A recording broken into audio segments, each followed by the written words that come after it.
truck. I asked my parents, would you buy me a truck? And they bought me this truck. Well, not this one, this one. I was about 10 years old and I wanted a truck for Christmas. And I told my mom, I said, I'd like to have a cattle truck.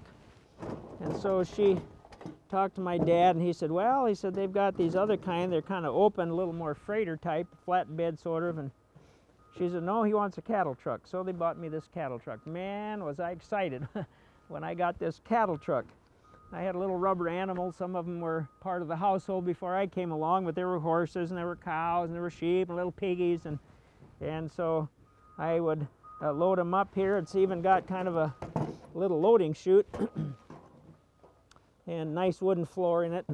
I'd line them up in there and I'd, take off for the bathroom, because in the bathroom we had nice little square linoleum tiles, and they made little lines and little squares, and it was like little corrals and little pens. And so I'd put my horses in one, cows in one, sheep in one, little piggies in another one, and then I'd drive off. Pretty soon I'd come back, load them back up, haul them back to the living room. I spent hours with this truck.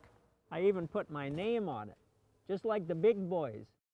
I've had some good toys, but this was probably the most special to me as a kid growing up.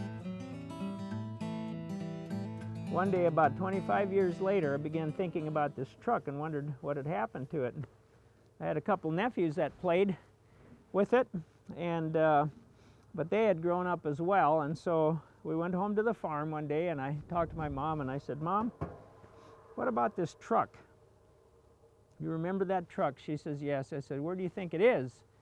She says, well, I think it's down in the car shed, and that was an unattached garage about 100 feet from the house. I think it's down in the garage, and if you'll go down there and you'll go up on the little loft up in there, there's some boxes of toys. I think the toys are there, and I think that truck maybe is in there. So I went down there and I was expecting to find this all rusted up, and it's got rubber tires. The only thing that's really not original on this is it used to have little mud flaps, and they broke off when I was a kid, and they haven't been on for a long time.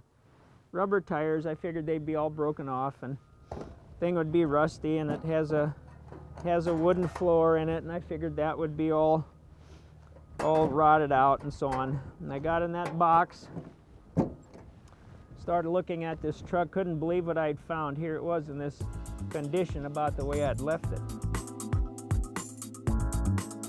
You know, and that's the way it is about Jesus. Jesus came to a world.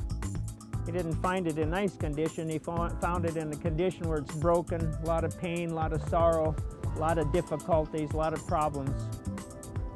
And he said, I want to save this world, and I would just invite you to let Jesus come into your life.